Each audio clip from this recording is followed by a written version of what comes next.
반갑습니다. 부활절 예배에 참여하셔서 예배드리는 여러분 모두에게 하나님의 놀라운 은혜가 함께 하시기를 축복합니다. 그리스도의 부활은 모든 두려움과 죽음의 권세를 이기고 승리한 결과이기에 더욱더 큰 기쁨을 우리에게 선물하고 있습니다. 우리는 두려움으로 가득 찬 세상에서 살아가고 있습니다. 여러분 살면서 제일 두려운 것이 무엇입니까? 질병도 두려울 거고, 전쟁도 두려울 거고, 불의의 사고도 두려울 것입니다. 그런데 진짜 두려운 것은 죽음입니다. 전쟁이나 무서운 질병이나 불의의 사고가 두려운 것은 그로 말미암아 우리가 죽을 수 있기 때문에 무서운 생각을, 두려운 생각을 갖게 되는 것이죠. 지금 이 순간에도 전쟁과 질병과 사고로 인해서 수많은 사람들이 죽어가고 있습니다. 사랑하는 사람을 잃은 가족이나 친지들의 슬픔은 말로 할 수 없을 것입니다. 부모가 세상을 떠나면 3년 동안 베옷을 입고 곡을 하면서 지냈던 시절도 있었습니다. 성경에 보면 야곱이 죽었을 때에 애굽 사람들이 70일을 애곡하였더라, 그렇게 기록을 하고 있습니다. 최근 우리 교회에서도 사랑하는 우리 교우들이 세상을 떠남으로 우리는 슬픔의 눈물을 흘려야 했습니다. 사랑하는 사람과 죽음으로 이별한다는 것은 매우 슬픈 일입니다. 아내는 나와 이별하고 혼자 사는 것이 너무 끔찍하다고 한날 한시에 손잡고 같이 세상을 떠났으면 좋겠다, 그렇게 이야기를 종종 합니다. 내가 먼저 사실 세상을 떠날 텐데 나를 따라서 천국에 가겠다고 막 때를 쓰면 어떡할까, 그런 걱정이, 염려가 좀 됩니다. 예수님께서도 백성들이 질병으로 고통스러워하고 죽음으로 인해 슬퍼하는 것을 보시고 마음에 슬퍼하였다, 그렇게 성경은 말합니다. 그래서 자기에게 나오는 연약한 자들, 질병에 걸린 자들을 손수 어루만져 주시면서 다 일일이 아침부터 저녁 해가 질 때까지 병자들을 치료해 주신 것을 볼 수가 있습니다. 딸의 죽음을 애통해하는 아버지를 보면서 아이의 생명을 구원해 주시기도 하였었습니다. 요한복음에는 예수님께서 사랑하는 나사로가 병들어 죽는 장면이 나옵니다. 그때 나사로의 누이 마리아가 애통해하면서 울고, 또 동네 모든 사람들이, 온 마을 사람들이 함께 우는 것을 보면서 비통히 여겼다, 그렇게 기록합니다. 한번 우리 찾아볼까요? 요한복음 11장 32절부터 35절까지 우리 함께 읽겠습니다. 같이 시작. 마리아가 예수 계신 곳에 가서 배웠고 그 발 앞에 엎드려 이르되 주께서 여기 계셨더라면 내 오라버니가 죽지 아니하였겠나이다 하더라. 예수께서 그가 우는 것과 또 함께 온 유대인들이 우는 것을 보시고 심령에 비통히 여기시고 불쌍히 여기사 이르시되 그를 어디에 두었느냐 이르시되 주여 와서 보옵소서 하니 예수께서 눈물을 흘리시더라. 예수님께서 눈물을 흘리시더라. 하나님의 눈물이고 하나님의 아들 예수 그리스도의 정말 귀한 눈물입니다. 이는 주님께서 자기 백성들을 얼마나 사랑하신지를 보여주는 단적인 예입니다. 예수님의 이 눈물은 사랑하는 여러분들을 향한 주님의 마음이기도 합니다. 이같이 죽음은 두려움이고 슬픔이고 절망입니다. 그런데 제자들에게 정말 절망스럽고 두려운 일이 일어났습니다. 제자들이 절대적으로 존경하며 따르고 모든 소망을 두었던 자기의 모든 삶을 다 포기하고 소망이신 주님만 따르게 되었는데 그 주님께서 체포되시고 십자가에 가장 저주받은 몸으로 죽게 된 것입니다. 자신을 찾는 백성들을 위로하시고 치료하시고 생명으로 인도하시고 권능을 보여주셨던 분이 가장 비참하게 죽게 된 것은 크나큰 슬픔이고 절망이 아닐 수가 없습니다. 많은 사람들이 죽지만은 악한 사람이 남을 죽이고 살인했던 사람이 죽는 것을 보면은 그렇게 크게 슬픈 마음은 안 들더라고요. 그런데 정말 남을 위해서 헌신하고 최선을 다하고 의롭게 살았던 그런 사람이 억울하게 죽으면은 마음에 애통한 마음을 갖게 되는 것이 여러분들의 마음일 것입니다. 그런데 예수님은 이 세상에서 가장 의로우신 분이고 가장 사랑이 많으신 분이고 가장 권능을 가지고 계시고 의로우신 분이 가장 비참하게 저주의 십자가에 달려서 죽는다는 것은 제자들에게 있어서 정말 절망스러운 일이 아닐 수가 없었을 것입니다. 그들의 절망감을 무엇으로 표현할 수가 있겠습니까? 제자들의 절망감은 그들이 가지고 있던 모든 소망이 사라졌음을 의미합니다. 당시에 그들이 예수님께서 다시 살아나실 것을, 부활하실 것을 그들이 마음속에 알고 있었다고 하면은 그렇게 절망하지는 않았을 것입니다. 예수님께서 며칠 있으면은 다시 일어나실 텐데, 부활하실 텐데 그것을 믿었다고 하면은 저들이 그렇게 슬퍼하지는 않았겠죠. 그런데 예수님이 다시 일어날 것을 그들은 상상하지도 못했습니다. 예수님께서 분명히 그들에게 말씀해 주셨습니다. 내가 반드시 살아나리라 저들에게 약속해 주셨습니다. 한번 찾아볼까요? 마태복음 20장 17절부터 20절까지 같이 한번 읽어보겠습니다. 같이 시작. 예수께서 예루살렘으로 올라가려 하실 때에 12 제자를 따로 데리고 길에서 이르시되 보라 우리가 예루살렘으로 올라가노니 인자가 대제사장들과 서기관들에게 넘겨짐에 그들이 죽이기로 결의하고 이방인들에게 넘겨주어 그를 조롱하며 채찍질하며 십자가에 못 박게 할 것이나 제3일에 살아나리라. 예루살렘으로 올라가실 때에 그때가 언제입니까? 예수님께서 예루살렘으로 올라가셔서 이제 최후의 만찬을 하시고 체포돼서 십자가에 달려 돌아가시고 그걸 다 일주일 만에 예루살렘 올라가서 일어나는 일이 아니겠습니까? 바로 일주일 바로 전에 예루살렘으로 올라가실 때 제자들에게 말합니다. 내가 고난받고 죽게 되지만은 3일 만에 다시 살아나겠다 말씀합니다. 근데 제자들은 그걸 귓등으로 여기지 않았어요. 듣질 않아요. 흘려들은 거예요. 설마 그런 일이 믿질 않았습니다. 절망 가운데서 예수님께서 십자가에 못 박혀 돌아가시자 주를 따르던 모든 백성들이 흩어졌고 제자들은 숨어서 문을 꼭꼭 잠그고 두려워 떨고 있었던 것을 생생하게 우리는 볼 수가 있습니다. 성경적인 기록을 통해서 알 수가 있습니다. 그런데 놀라운 일이 일어났죠. 예수께서 말씀하신 대로 부활하신 것입니다. 제일 처음 예수님의 부활을 목격한 사람이 누굽니까요? 막달라 마리아죠. 예수님의 무덤에 예수님의 시신의 향유를 붓기 위해서 새벽 일찍이 무덤에 갔는데 무덤을 지키고 있던 천사가 그들에게 말합니다. 그가 여기 계시지 않고 그가 말씀하신 대로 살아나셨느니라. 와서 그가 누우셨던 것을 보라. 여인들이 얼마나 놀랐겠습니까? 한편은 얼마나 기뻐했겠습니까? 그들은 놀라움 속에서 돌아갈 때에 도상에서 예수님의 부활하신 영광의 몸을 뵙는 그런 놀라운 복도 받게 됩니다.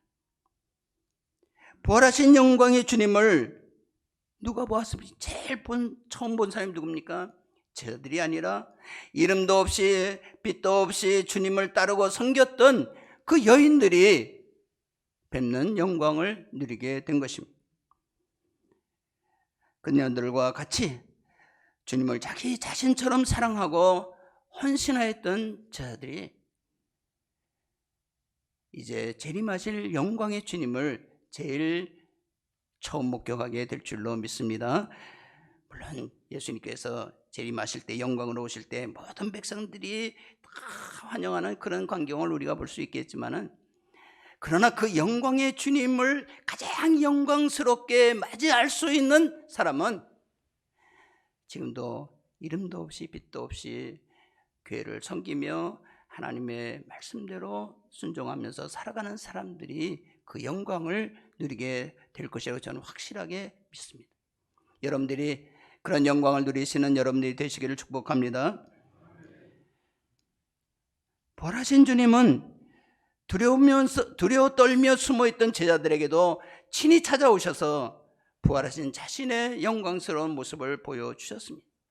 꼭 문을 잠그고 이렇게 있는데 그 가운데 영광의 주님께서 누가 문을 열어주지 않았는데 그 가운데 오셔서 제자들을 보게 되는 것입니다. 얼마나 놀랐겠습니까? 얼마나 기뻤겠습니까? 의심 많은 도마는 그 광경을 처음에 보질 못했습니다. 제자들이 우리가 영광의 주님을 보았다 얘기할 때 너희들은 미쳤구나. 주님을 사모하는 마음이 너희들의 생각을 혼동하게 해서 그런 환상을 보게 했구나. 도마는 믿지를 않았어요. 나는 내 손에 못자국을, 주님의 손에 못자국을 손에 꼬라고는 넣어보지 않고는 나는 믿지 않겠다. 주님께서 도마가 있을 때 다시 찾아오셨습니다. 도마를 부르셔서 뭐라고 합니다. 내 양손의 못자국과 내 양발의 못자국과 옆구리의 창자국을 내 손가락을 내 일에 내밀어서 만져보라. 그리고 믿지 않는 자가 되지 말고 믿는 자가 되라. 그렇게 예수님께서 말씀하셨던 것을 볼 수가 있습니다. 바울은 예수님의 부활에 대해서 이렇게 증언하고 있습니다. 한번 찾아보겠습니다. 고린도전서 15장 3절부터 8절까지 같이 읽습니다. 시작.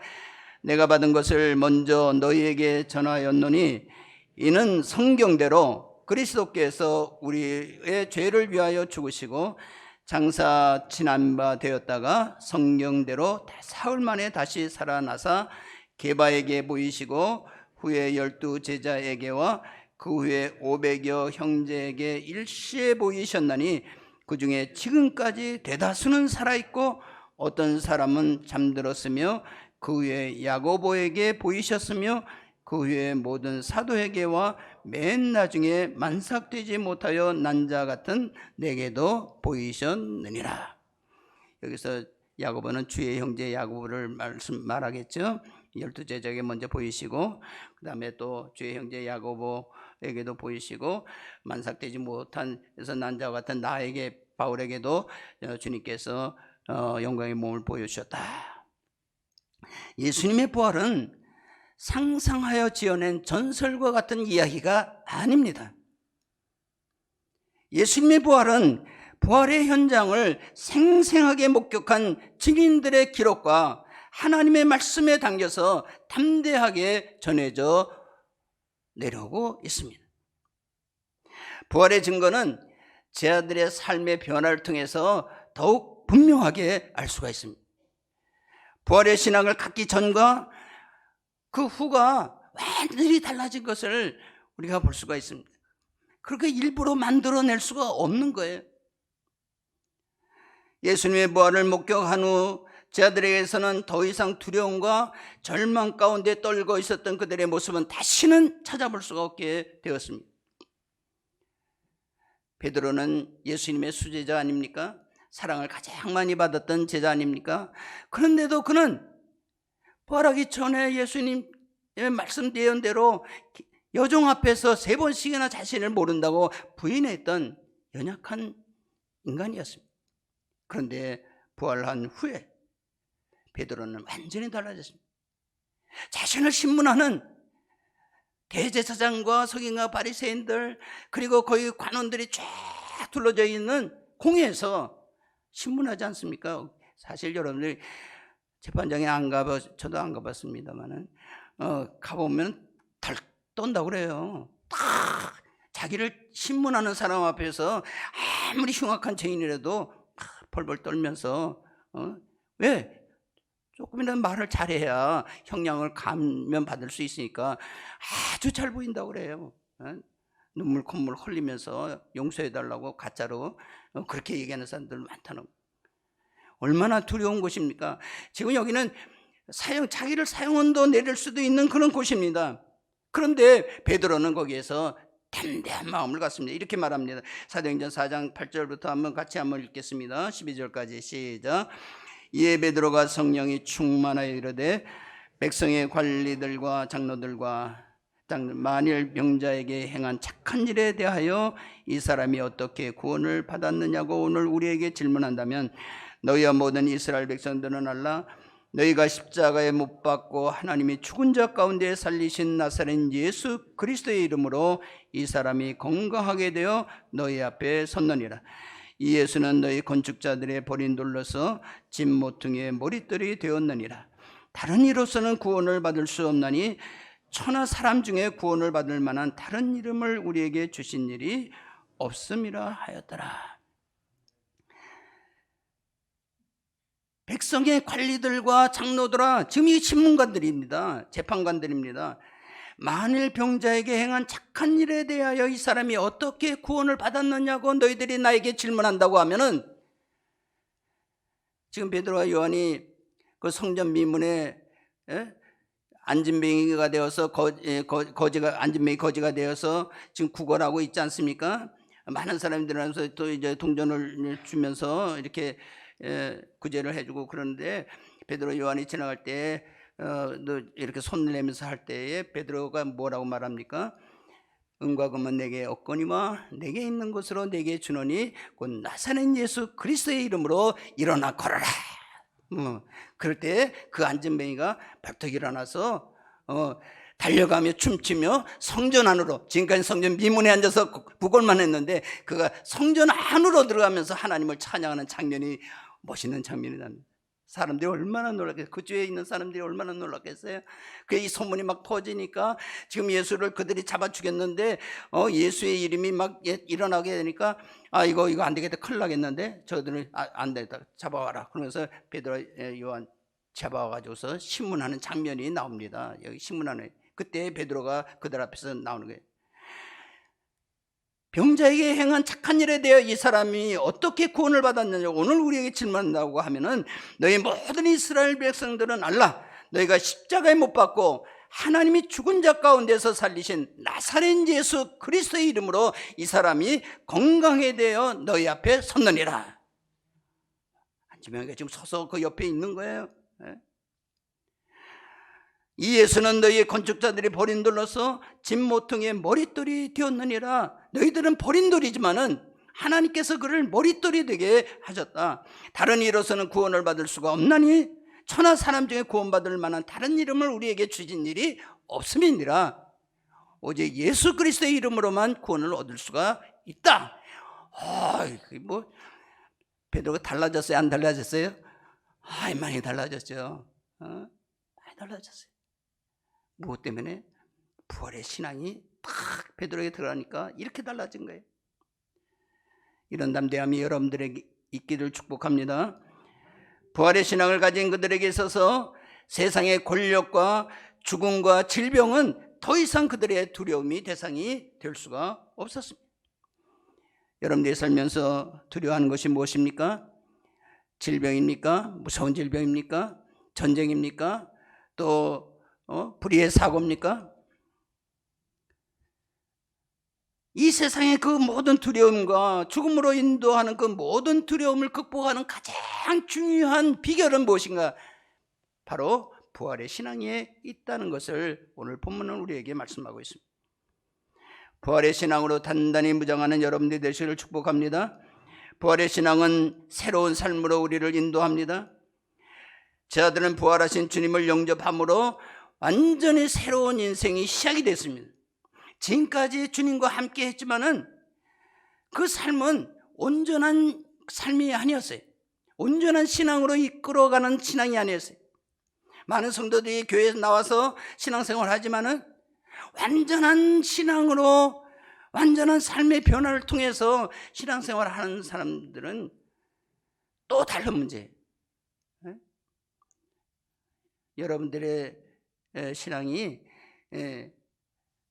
우리가 완전한 믿음 안에서 생활해서 새로운 신앙으로 가는 것이 아니라 아직까지 그렇게 머물러 있지 못하고 하면은 교회 다니면서도 여전히 우리는 세상에 근심 걱정에 쌓여 있고, 언제 질병에 걸릴까, 어디 무슨 사고가 일어나지 않을까, 이런 거 걱정하면서 무엇을 먹을까, 무엇을 입을까, 그거 다 걱정하면서, 죽음을 두려워하면서, 세상 안에서만 살아가는 그런 모습이 될 수밖에 없는 거예요.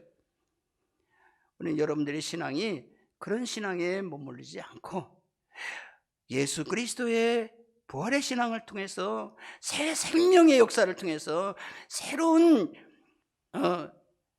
삶을, 새롭게 삶을 열어가는 여러분들이 되시기를 바랍니다. 부활의 신앙은 새로운 삶으로 우리를 인도합니다. 제 아들은 부활하신 주님을 영접함으로 새로운 인생을 살게 되었습니다.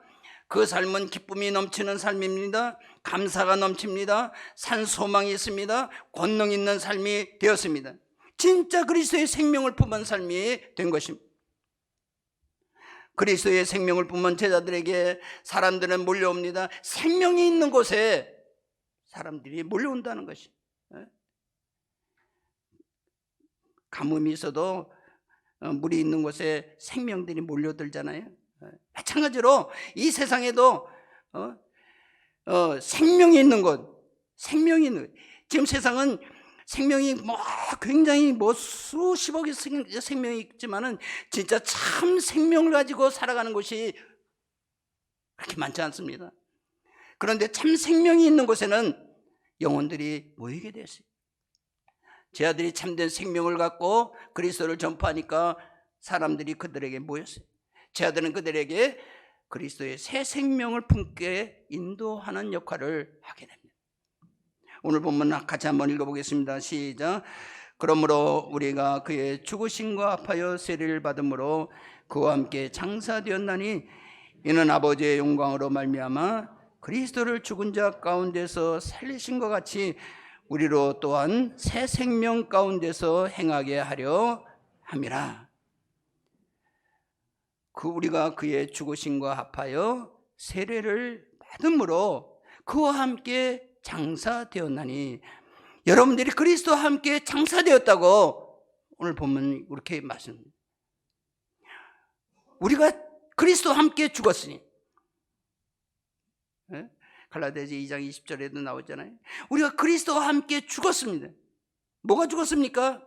나의 과거의 옛 성품이 죽었습니다.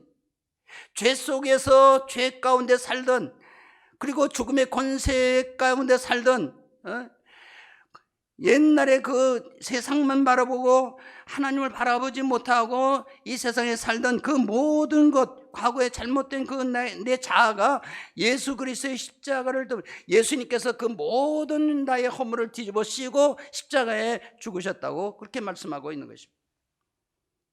예수님은 가장 비극적인 죽음을 죽으셨지만 자신의 죄로 말미암아 죽으신 것이 아니라 우리의 모든 죄와 허물 그리고 죽음의 권세까지도 지시고 속죄의 제물로 하나님 앞에서 드려진 것입니다. 그런 말미암아 우리가 그와 함께 죽게 된 것입니다. 죄와 율법의 권세에 눌려 살고 정욕에 살아왔던 옛사람이 죽은 것입니다. 죽음으로 다 끝났습니까?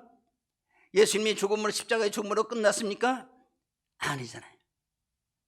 예수님께서 다시 사셨습니다. 영광스러운 몸으로 다시 사셨습니다.